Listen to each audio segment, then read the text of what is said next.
Şimdi Türkiye'de ve dünyada insanlar bu işe nasıl baktı? Pilates diye baktılar.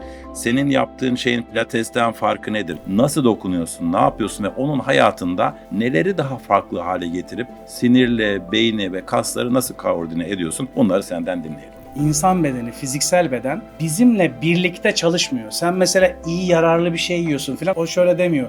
Çok iyi şeyler geldi, daha fit olayım falan. Öyle şeyler yapmıyor. Fiziksel bedeni geliştirmenin tek yolu ona fiziksel sorun yaratmaktır. Öncelikle şuna bakıyoruz. Bu kişinin postürünün durumu ne? Çünkü sen 5 derece öne doğru büküldüğünde %20 oksijen kapasiteni kaybediyorsun. Ufak, basit, bilinçli hareketlerle hastanın hayatını değiştirmek mümkün.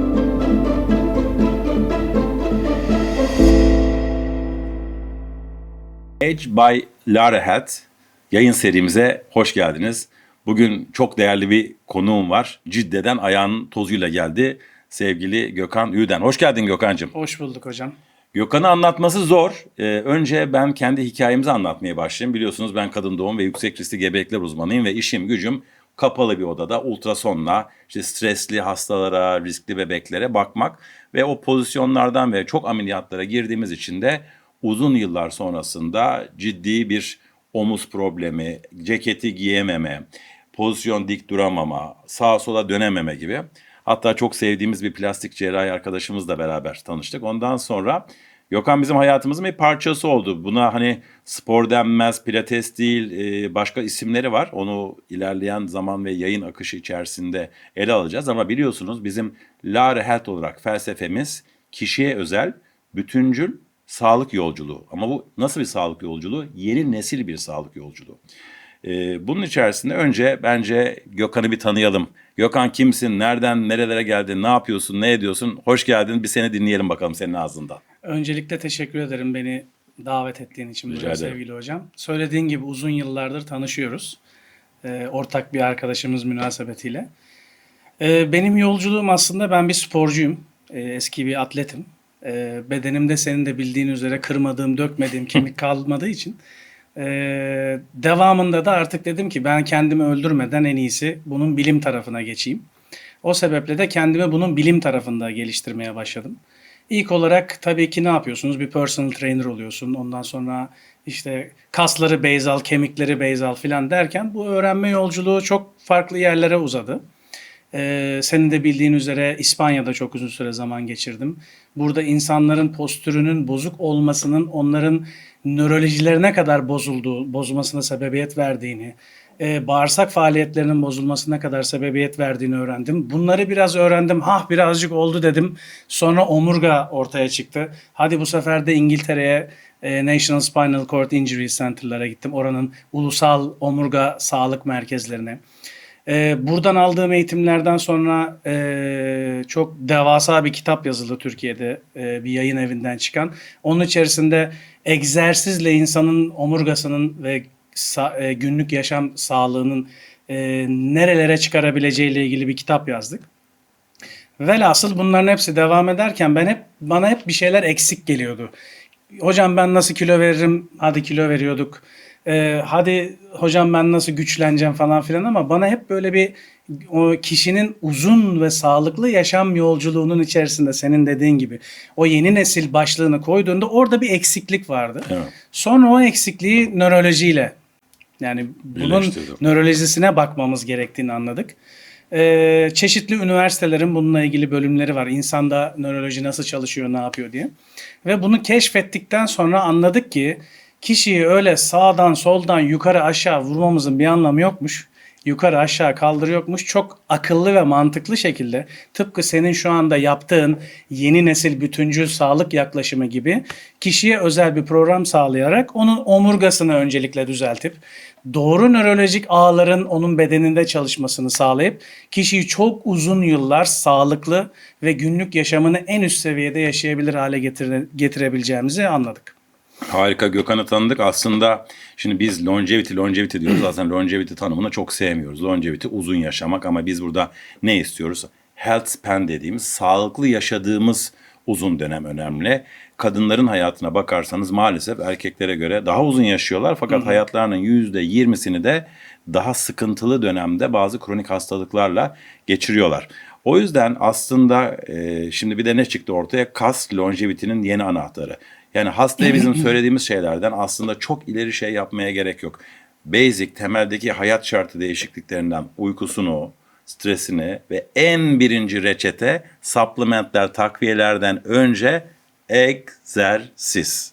Yani egzersiz dediğiniz zaman ben de dahil olmak üzere Gökhan Hoca'da tanışmadan evvel korkuyorduk. Ya insan spora gitmek, hadi stres şöyle olacak, buram ağrıyor, tutuluyor. Fakat tabii egzersiz gibi ele almamak, yani hareket bilme Evet. gibi ele almak lazım. Özellikle bizim için neden önemli? Hani kendi uğraştığımız ve kendi hizmet verdiğimiz hastalar açısından düşünürsek, osteoporoz, kemik erimesi, illa bu 60-70'li yaşlarda 80'de olacak diye değil, onun kökenleri önceden atılıyor. Şimdi ben bunları söylüyorum ki sen bir taraftan beni dinlersen hani buradan soru şu şekilde gelecek. Bunları sen yaptığın günlük egzersiz ve hareket bilimiyle nasıl çözebiliriz? Osteoporoz dedik kadın sağlığı açısından. Özellikle bizdeki kadınlarda bu yaş döneminde kortizol ve sempatik parasempatik arasındaki sistem de bozuluyor. O yüzden bağırsak faaliyetleri de bozuluyor. Menopozal dönemde pek çok sistem enflamasyon oluyor. Şişlikler oluyor, karında şişlikler oluyor. Senle daha evvel yolda da konuştuk. Ayakta lenfödem tarzı değişiklikler olabiliyor. Biz burada egzersiz derken yani ben aslında bir 70-80 yaşında bir kadının daha evvel egzersiz yapmamışken bunu yapabileceğine çok yıllar evvel inanmazdım ama hiçbir zaman hiçbir şey için geç olmadığını biliyoruz. Çünkü ne oluyor? Kaslarımızdan çıkan miyokinler ve BDNF beyne gidiyor. Beyin sağlığımız, mental, anksiyete ve diğer şeyler içerisinde çok önemli. Sana veriyorum. Hatta kanser hastalarında bile egzersizin, hareketin optimize edilmesiyle hastalığın normale dönmesi ve kemoterapi ve radyoterapiye daha destek olması ve rekürrenslerin azalması arasında da bir ilişki var. Şimdi Türkiye'de ve dünyada insanlar bu işe nasıl baktı? Pilates diye baktılar. Senin yaptığın şeyin pilatesten farkı nedir? Yaptığın olayı hasta veya müşteri veya senden danışman karşına geldiği zaman nasıl dokunuyorsun, ne yapıyorsun ve onun hayatında neleri daha farklı hale getirip sinirle, beyni ve kasları nasıl koordine ediyorsun? Bunları senden dinleyelim. Şimdi aslında daha önceki zamanlarda şöyle yapıyorduk. Şimdi herhangi bir eğitmen ya da hareket bilimiyle ilgili çalışan bir insan birisi bize geliyordu ya da senin hastaların mesela bize geliyordu. Diyordu ki işte benim şuyum var, buyum var.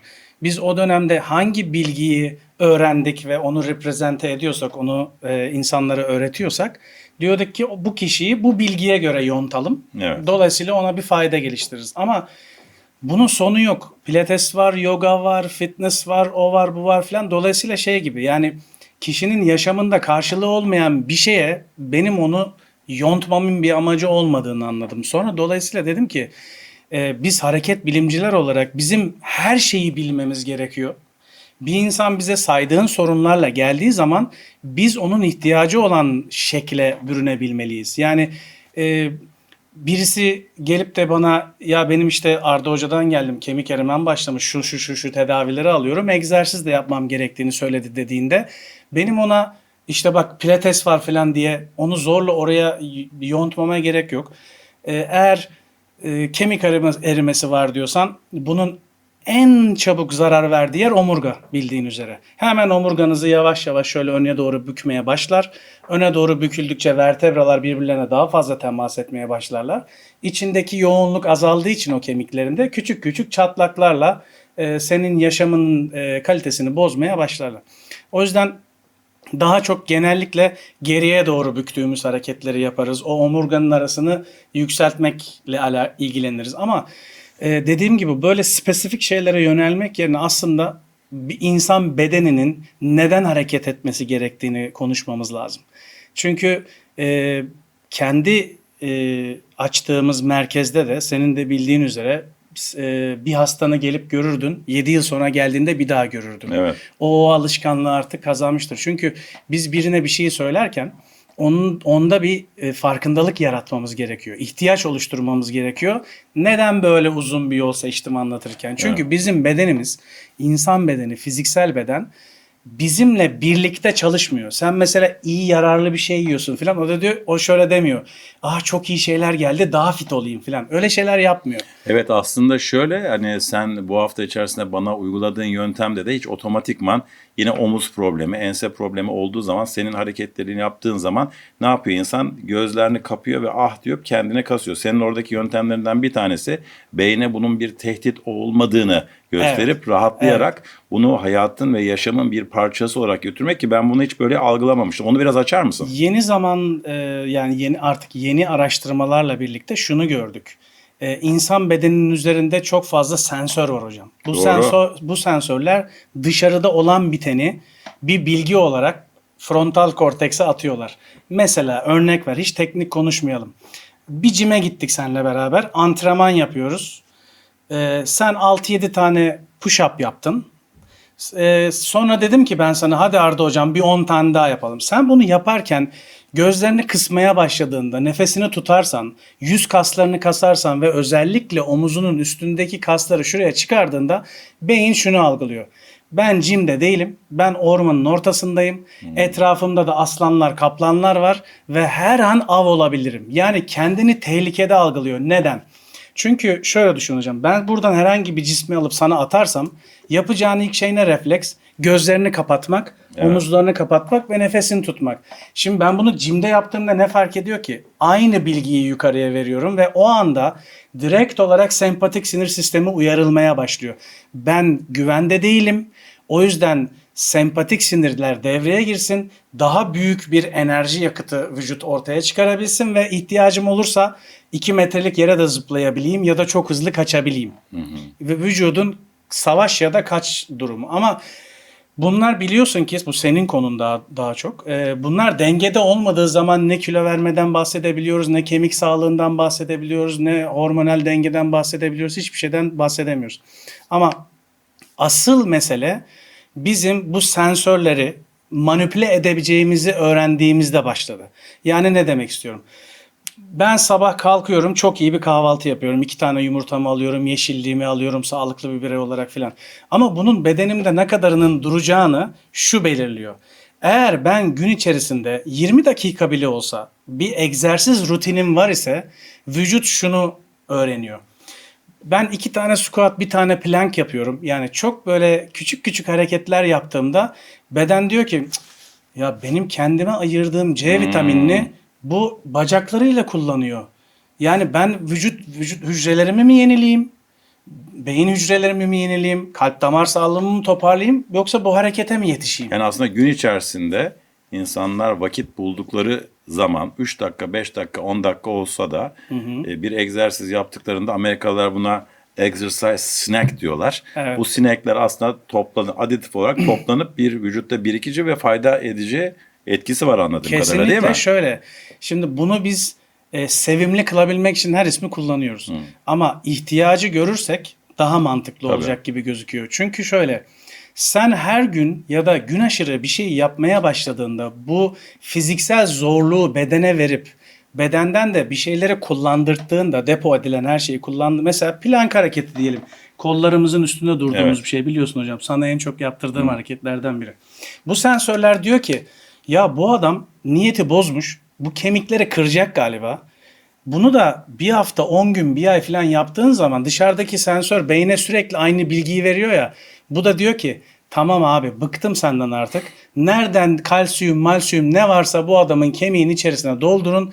Kemiğin density'sini, yoğunluğunu arttırın. En azından biz bundan korkmayalım. Çünkü fiziksel bedeni geliştirmenin tek yolu ona fiziksel sorun yaratmaktır. Yani sorunmuş gibi sorun yaratmaktır. Mesela herhangi bir egzersiz hareketin üzerinde bekleyip terlediğin, hani kaslarını çalıştığını hissettiğin şeyi bu şekilde ele alman gerekiyor. Yani Bu aslında şeyle de çok benzer. Hani aralıklı açlık dedikleri şey var ya. Tabii Aç ki. kaldığın sürece Evet. uzun süre açlık kalmak mitofaji dediğimiz, işte mitokondri sağlığı açısından, hücreler açısından otofaji yapıyor. Aslında uzun süreli açlık da bir nevi egzersizle aynı şeyleri ortaya çıkartıyor. çünkü aynı şeyi kendine yaratıyorsun ama orada şöyle bir düzen var. Yeni araştırmalar ve çok fazla araştırma okuyoruz PubMed'den ya da farklı kaynaklardan. Daha çok senin bölümünde bunu biliyorsun. Kadınlarda bu biraz daha artık yeni araştırmalar Farklı, tabii. farklı olduğunu söylüyor. O yüzden şöyle yapıyoruz.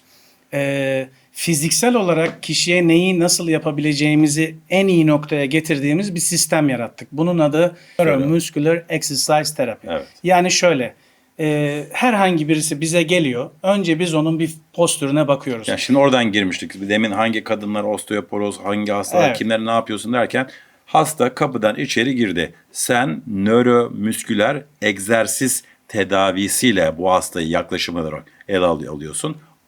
Diyelim ki bu hastada ben Gökhan hocam sana sağlıklı olmak için, daha uzun dönem yaşamak için ve yaşlanınca problem yaşamamak için geliyorum dedi. Tabii. B hastalıkları daha sonra konuşuruz. Bu sağlıklı olma yoluyla gelen kişide nasıl bir değerlendirme yapıyorsun ve önerilerin ne oluyor? Eve götürme mesajı izleyen çok sayıda hastamız, izleyicimiz var. Onlar ne yapacaklarını bir kafasında şekillendirsinler. Şimdi nöroloji için, yani bizim beynimiz için insan dediğin şey beyin ve omurgadan oluşuyor. Bunların hepsi aksesuar. Vazgeçilebilir şeyler beyin için. Yani kolun olmayınca yaşayabiliyorsun. Ayağına bir problem geldiği zaman yaşayabiliyorsun. Ama bu bölge çok önemli bir bölge. İngilizce'de buraya biz trunk deriz, bagaj deriz. Bu bagajın da kendine özgü bir büyüklüğü var. Ve bu büyüklüğün içerisinde de biliyorsun çok önemli organlar var. Burada akciğerler, ortada kalp, altında bir diyafram, aşağı doğru indiğin zaman bağırsaklar falan. Biz biri kapıdan içeri girdiğinde hiçbir sağlık problemi yoksa, çalıştığımız hekim hocamız bize yönlendirip şu detaylar yok demiyorsa ve sağlıklıysa öncelikle şuna bakıyoruz. Bu kişinin postürünün durumu ne? Çünkü sen 5 derece öne doğru büküldüğünde %20 oksijen kapasiteni kaybediyorsun. Bütüncül tıp ya da yeni nesil tıptaki en önemli şeylerden biri olduğunu gördüğüm şey şu. Yeterince oksijenlenme, yeterince kan dolaşımı, değil mi hocam? Bedendeki en önemli şeyler bunlar. Şimdi bir kişi şöyle durduk. Şuraya doğru düştüğü anda zaten oksijenden bahsedemiyoruz. Akciğer nefesi alırız biz normalde. Aldığımız hava akciğerlere gider. O karnımıza doğru düşmeye başlar. Karın düştüğünde karın duvarın artık genişlemeye ve sana destek vermemeye başlar. İyice aşağı düşersin. O yüzden biz insanı bir ağaç gibi ele alıyoruz. Yeşil dalları olan bir ağaç gibi düşün. Nöromüsküler egzersiz terapi şunu gösteriyor. Bu ağaca uzaktan baktığında şey dersin ya hocam, ya ne kadar güzel, doya doya bakarsın. Bunun bazı dallarının sonbahar kahverengileşmesi olduğunu düşün. Yani beyin ve omurga ve trunk dediğimiz gövde üzerine yoğunlaşıyorsun. Evet. Ne yapıyorsun hocam oraya? Şunu yapıyoruz. Şimdi orada gördük nelerin çalışmadığını. Sonra kişiyi sorgulamaya başlıyoruz. Senin günlük yaşamın ne? Nerede çalışıyorsun? Oturarak mı çalışıyorsun? Bunun sebebi ne? Yani sana bu postürü nereden geliyor? Neden buna düştün? Daha sonra bunları bulduğumuzda artık şunu yapıyoruz. Öncelikle kendi başka bir yerde egzersiz de yapabilir, bizimle de yapabilir. Egzersiz programlamasını yapıyoruz. Çünkü nöromüsküler egzersiz terapi dediğimizde şöyle bir şey var. Her şeyi kapsıyor hocam. Her uygulamayı kapsıyor. Ehli olabildiğin her uygulamayı kapsıyor. Yani içinde pilates de var, fitness de var. Çünkü sen bana postürü bozuk birini gönderdiğin zaman ben onun sırt kaslarını gerginleştirmek mi istiyorum, çoğaltmak mı, kalınlaştırmak mı istiyorum konusunda kullanacağım materyaller farklı. O yüzden bunları yavaş yavaş topladıkça şunu sağlıyorum öncelikle. İyi bir oksijenlenmiş vücut. Oksijenlenme ve kan dolaşımı ve postür normale döndüğü anda şunu yaşıyoruz. Parasempatik sinir sistemi, yani kişinin iyileşme, optimal sağlığa gelmesini sağlayacak olan sinir sistemini uyarmaya başlıyorum. Yani beyin şöyle diyor. Ben çok dik durabildiğime göre, bu kadar oksijen vücudumda olduğuna göre, kan dolaşımım bu kadar sağlıklı olduğuna göre ben sağlıklıyım. Hala mağaramdayım. Yanımda ateşim yanıyor ve şeyde değilim, tehlikede değilim. Ormanın getirdiği tehlikelerde değilim. Bunu, vücudu buraya götürdüğünüz anda, bu sistemi çalıştırdığınız anda otomatik olarak siz iyileşmeye başlıyorsunuz. Hangi probleminiz olursa olsun. Peki konuya bir buradan... örnek vakadan yürüyelim mi? Oradan şöyle yapalım. Biliyorum sen çok kıymetli doktor arkadaşlarımızla beraber çalışıyorsun. Burada tabii izleyicilerimize vermek istediğimiz mesaj hiçbir zaman bu sağlık tavsiyesi veya bir tedavi programı değil. Bu tamamen bilgilendirme ve farkındalık üzerine eğitim açısından yaptığımız bir program.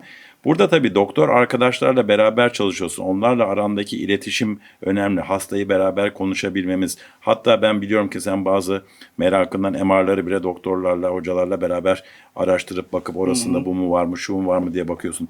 Biraz hastalıklardan konuşalım. Yani doktorundan onay aldıktan sonra, seninle beraber hasta çalışmaya başladıktan sonra hangi hastalıklara bakıyorsun? Örnek hasta üzerinden de yürüyebiliriz. O kısım nasıl oluyor? Çünkü önce bir genel sağlık dedik. Genel sağlıkta dedin ki biz omur üzerinde, beyin üzerinde duruyoruz. Belli bir kontrol yaptıktan sonra vücudun devamlı olarak bu yöntemle devam edebilmesi için kişiselleştirilmiş uygulamalarımızda hastaya işte belki haftada bir, haftada iki, değil mi ideali Evet. o konuda bir 72 saatte bir dersek şey yapabiliriz. 70 Hani gün. orayı açık Yani haftada en bırakmamış aşağı oluruz. 3-4 günlük bir 2 defa ya da 3 defa öneriyorsun.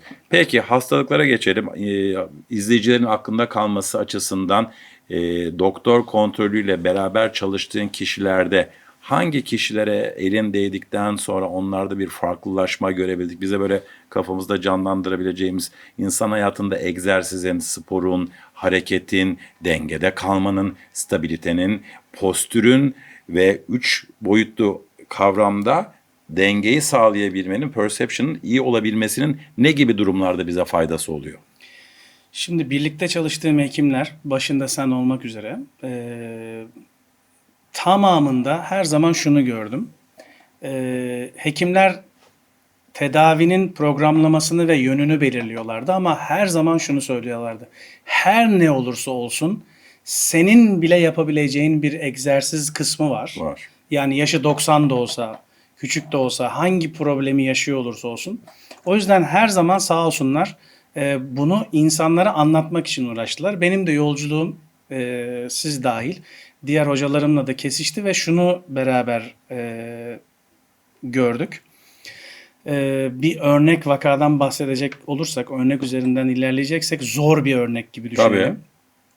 Yakın zamanlarda böyle 87-88 yaşlarında yolu bizimle ilk defa kesişen, ilk defa hayatında planlanmış bir egzersiz yapacak birisiydi bu öğrencimiz diyelim. Erkek, kadın? Erkek, erkek.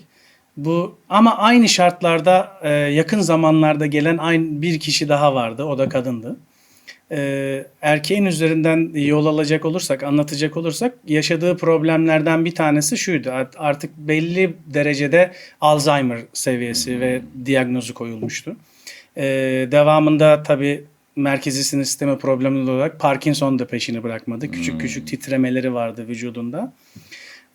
Ama testlerine bakıldığında beklentinin hep üzerinde bir yerlerde şey yapıyordu. Yani acaba biz sana bu testi koysak mı koymasak mı diye hekim hocalarımız bununla uğraşıyorlardı biz de dinlerken onu.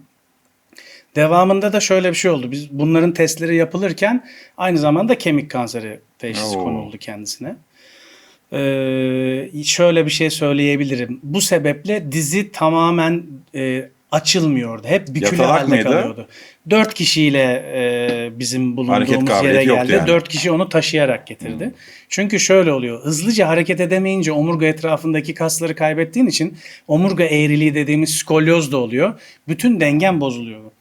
Sonra hocamız kendi planlamasını yapıp bana dönüp sen ne yapabilirsin bunun için dediğinde ben şunu söyledim.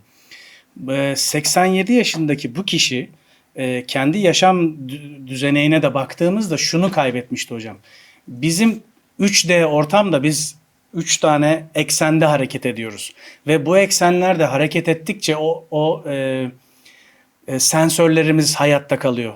Ama bu kişiye baktığımız zaman o kadar az hareket ediyor ki oturduğu yerden kalkmak, oturduğu yerden geriye yatmak, olduğu yerde yana dönmek. Yani 40 binin üzerinde forma sahip insan bedeni.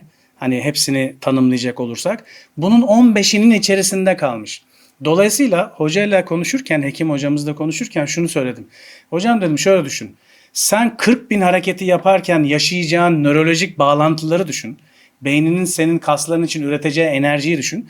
Bir de son 30 yılı sadece 15 tane şeyi yaparak devam ettirdiğinde ben olsam dedim. Yani nörolojinin çalışma prensibine göre beyin şöyle bir şey söyleyebilir dedi hoca da. Yani madem sen bu açıları, bu kasları burada kullanmayacaksın, ben niye bu enerjiyi sen bir gün kullanabilirsin diye tutayım ki dedi. O da çok iyi bir nöroşirurji hekimidir. Biz bu iki bilgiyi aldık, bir araya getirdik. Kişiyi önce yattığı yerde, çünkü 4 kişi birlikte getirdiği için yattığı yerde belli başlı kaslarını uyardık. Bu kasları uyarırken kişiye bu düzlemin nasıl çalıştığını, nörolojinin nasıl çalıştığını anlatmaya başladık. Çünkü anlattığımız zaman şöyle bir şey vardır hocam, biraz güldüreyim seni. Kendi stüdyolarımızda ders verirken, bizim hanımlarla falan çalışırken bunun %50'sini şey diye yakalardım. Akşam eve gidince ben ne yemek yapsam acaba, dün akşamdan kalan pırasa yer miyim falan diye. Böyle yaptığın zaman egzersizde bir şey ifade etmiyor. Çünkü orada bir odak yok. Sensörler yaptığın işe dönük değil. Sensörler evdeki pırasa yemeğine dönük. O yüzden de çok çalışmıyor. Bu anlattığım kişiyi 6 ay içerisinde ayakta durur seviyeye getirebildik. Çünkü 87 yaşında ve hayatında bir gün bile formal egzersiz yapmamış. Nasıl yaptınız İşinden bunu? evine, evinden işine. Madde say. 1, 2, 3, 4. Şöyle yaptık. İlk olarak şimdi kişiyi ayakta tutan belli başlı kaslar var. Biz mesela hep bacaklarımızı zannederiz. Hep bacakları ön plana koyarız. Ama şöyle, bir çocuğun yolculuğuna bakarsan, senin de bölümünde olduğu gibi, embriyodayken omurga C şeklindedir. Evet. Omurga sen yerde, yani doğduktan sonra yerde süründükçe senin kalça fleksörlerin gelişir ve omurga S'e dönüştüğünde sen ayağa kalkabilirsin. Doğru değil mi hocam? Doğru, doğru. Bunu bekleriz bir sene boyunca yani. Bu yaşlılıkta da tam tersi olur. Sen yaşlandıkça ve bir şeyi değiştirmedikçe C pozisyonuna doğru dönersin. Aslında başladığın noktaya doğru gidersin. Biz ilk önce sırt kaslarını güçlendirdik. Kalça fleksörlerini güçlendirdik. Ne yaptırdın dersen, bildiğin yere 4 kişiyle beraber indik. Birlikte emekledik. Yani aslında teknolojide şu aletlerle bu aletlerden evvel insan fizyolojisini, anatomisini, hastalıkları ve bu yollara hakim olmakla beraber ufak, basit, bilinçli hareketlerle hastanın hayatını değiştirmek mümkün. Mümkün ama şöyle, durumuna göre, mesela bu hastamız biraz daha kötü bir durumda gelseydi, o zaman şu an çok varlığından çok müteşekkir duyduğumuz cihazları kullanmamız gerekebilirdi. Gerekebilirdi. Çünkü bu gelen kişinin hareket edebilme kapasitesine bağlı. Küçücük bile bir hareket varsa biz o küçük ateşi alıp oradan kocaman bir kor yaratabiliyoruz.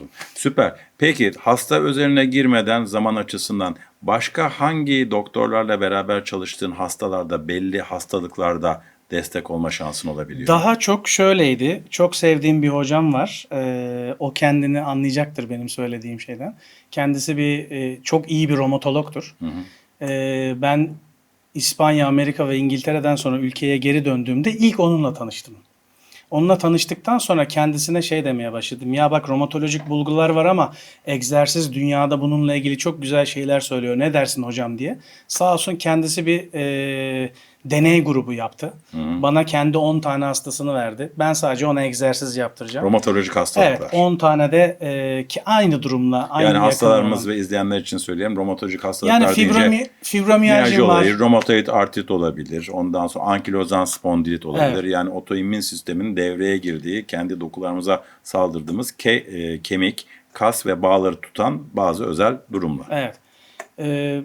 Bu iki grubu ben egzersiz yaptırdım. O da kendi bildiği tarafıyla şey. Mesela en son ölçüm noktasına geldiğimizde çok farklı şeyler gördüm. Mesela romatolojik durumlarda ya da bu otoimmün rahatsızlıklarda ilk kaybettiğin şey, bu değerli hocamdan öğrendiğim bir şeydir. Ahkam kesmiyorum Evet, yani. evet. Kendisinden öğrendiklerimi tekrar ediyorum. Vücudun ısısını 1 derece kaybetmesidir. O yüzden dolaşım zorlaşır. İnce damarlara dolaşımın ulaşması zorlaşır. O yüzden o romatolojik bulgu belli bir noktaya yerleşir. Sürekli sana arıza çıkarır falan gibi şeylerle. O yüzden biz hareket ettirdiğimiz için kişiyi hem dolaşımı itmeye başlıyoruz, hem de hocamın söylediğine göre böyle otoimmün rahatsızlıklarda daha çok vücudun sempatik sinir sistemi, yani arıza çıkaran sinir sisteminin açık kaldığını söyleyen bir tarafı vardı. O yüzden de biz bu egzersizle yaptığımız şey, romatolojik bulgularda mesela 6 ay önce diyelim ki çok günlük yaşamını engellemeyen ama şeylerinde, raporlarında filan plakların görüldüğü MS teşhisi konulmuş genç bir arkadaşımızla 1-2 senenin sonunda şunu gördük, yani tekrar aynı testler yapıldığında o plakların ortada olmadığını gördük. Evet. Bu tamamen destekleyici bir şey. Yani hocamızın mesela orada çok büyük bir şeyi var, bölümü var. Çünkü bu tür rahatsızlıklara yaşayan insanlar ilk önce korkuya şey oluyorlar, kendilerini yönlendiriyorlar. Aman benim oram buram ağrıyor zaten, bir de şimdi başka bir Bunu şey yaparsam başka bir yerim ağrıdı. Hayır, hekiminize danışın. Hekiminiz sizi doğru kişiye yönlendirecektir. O doğru kişi de size hiç olmasa bile %20, %30, %50 Evet. fark ettirecek. Yani burada tabii biraz vizyonu da açık tutmak lazım. Her hekim arkadaşımızın bu konuyla bu kadar fazla bilgisi olamayacağı ve tecrübesi olamayacağı için bizim burada aslında hastalarda da farkındalık yaratıp bu takım destekleyici tedavi yöntemlerinin ve hayat tarzı değişikliklerinin doktorları tarafından gündeme getirilmesiyle beraber bunlara bir alternatif değil, entegratif olarak aynı sistem içerisinde, yani multidisipliner sistem içerisinde bunlara dokunulması lazım. Peki son böyle 5-10 dakikayı toparlayacak olursak bir de tabii hep beraber ne yapıyoruz? Ne kadardır oturuyoruz? Yaklaşık burada 45 dakikadır oturuyoruz. Biz seninle oturmayı Evet, severiz hocam. oturmak nedir yani, aslında Amerikalıların lafı var ama oturmak yeni sigara içmek diyorlar değil mi? Evet, evet. O yüzden otururken kalkmamız lazım. Yine seninle Sitting is the konuştuğumuz new zaman smoking. evet, aynen öyle. Kurumsal çalışmaları olanlarda, beyaz yakalarda veya diğer arkadaşlarımızda oturanlar da çalışmalarda, biliyorum ki sen kurumsal çalışmalar da yaptın. Evet. Onlarda ne gibi hareketler, ne yapılarak iş gücünün iyileştirilmesi, işten kayıpların engellenebilmesi için çalışmaların oldu mu, kişiler neler yapabilir? Bunu soracağım. Daha sonra da ikinci sorumla da kapatacağız. Tamam. Şimdi hem yurt içinde hem yurt dışında çok fazla firmayla kurumsal eğitimler düzenliyoruz. Neden? Öncelikle şunu bilmemiz lazım. Bu mekanizmaya bir bakarsak 490'dan fazla kas, 295'ten fazla kemik olan bir şey. Yani bunu dizayn edilmesi belli ki hareket etmeye yönelik bir dizayn edilmiş. Yoksa çok basit böyle hareketli 25 tane 24 tane omur koyacağına bir tane tek başına bir kemik yapardım. Biz de en azından böyle dururduk. Sırtımız falan zayıflamazdı.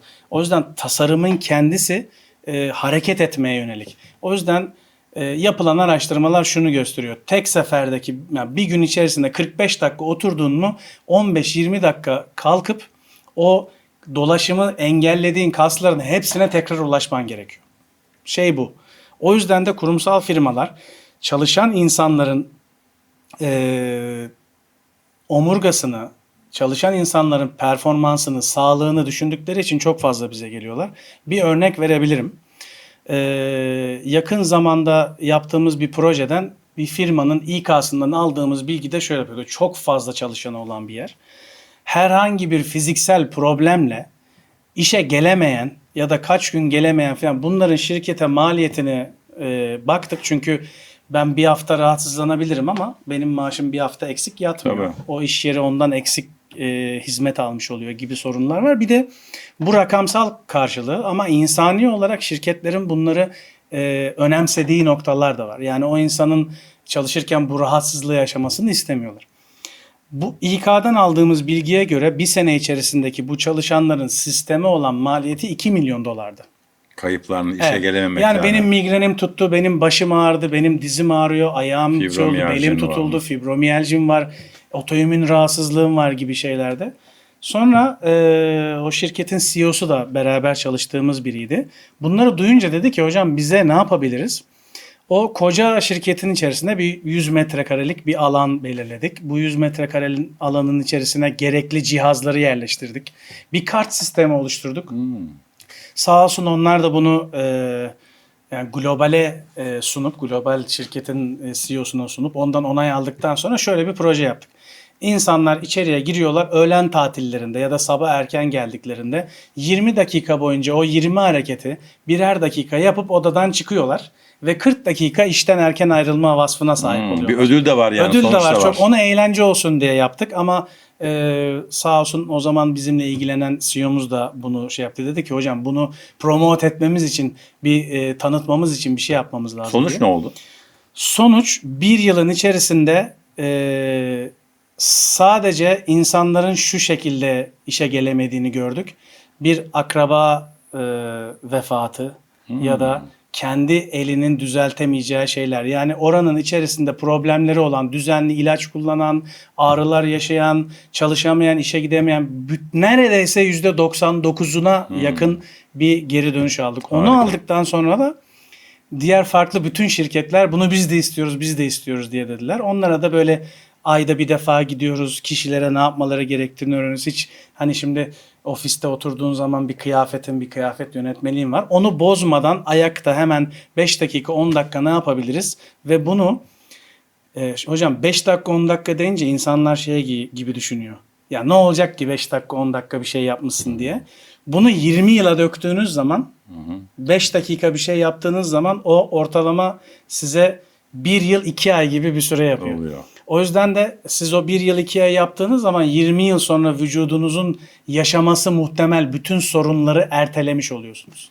Evet, yani kurumsal açıdan da çalışanlara, masa başı iş yapanlara aslında şöyle bir makale de okumuştum. Gün içerisinde ne kadar güzel egzersiz yaparsanız yapın, o egzersiz yaptıktan sonra oturma miktarınız yine belli bir zamanı geçiyorsa o egzersiz gücünü alıp götürüyor.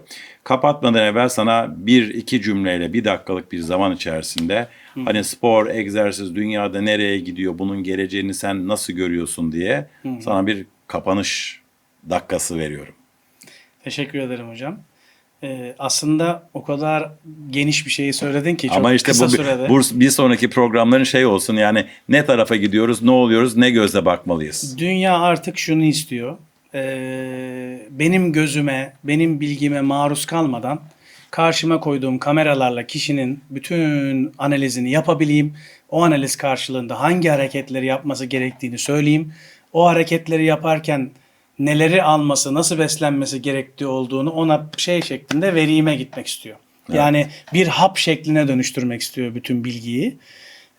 Desteklediğimiz yerleri var, inanmadığımız tarafları da var. Onu zaman bize gösterecek. Ama bence önemli olan bu otomatizasyona da gitse, bizimle de devam etse önemli olan şey şu. Bence 0'dan 100 yaşına kadar bir insan rahatlıkla ayağa kalkabilmeli, yürüyebilmeli, günlük yaşam fonksiyonlarını devam ettirebilmeli. Bunun aksi yönde hem sevdikleri hem yaşadığımız coğrafyaya hem bulunduğumuz devlete yükünü sen benden daha iyi biliyorsun Evet. gördüğün hastalardan. O yüzden biz bu konuda elimizden gelen her şeyin en iyisini yapmaya çalışacağız. Çok teşekkür ediyoruz. Değerli bilgilerin için, programa katıldığın için. Ben teşekkür ederim. Evet, artık egzersiz, spor hayatımızın bir parçası, reçetelerin başında alması gereken bir yeri var. Ama tek başına değil, belki diğer sistemdeki bulgularla, Gökhan'ın başta söylediği gibi hormonlarla, metabolizmayla, takviyelerinizle ve sizin genetiğinizle ve hikayenizle ve sizin kişi özelinizde önemli. Yani ne diyoruz? Longevity veya sağlıklı yaşam anne karnındayken başlıyor. Doğduğunuz andan genetik potansiyelinizi hayat tarzı değişiklikleriyle ve sporla epigenetik değişiklikler yaparak farklı hale getirebiliyoruz. Bundan sonraki programlarda özellikle sporcu sağlığı, epigenetik, nutrigenetik değişiklikler, kadınlar erkeklerden nasıl farklı hareket yapmalı, neleri erkeklerden değişik, çünkü kadınlar ufak bir erkek değildir. Bizi dinlediğiniz ve zaman ayırdığınız için çok teşekkür ediyoruz. Hepinize sağlıklı, uzun ömürler diliyorum.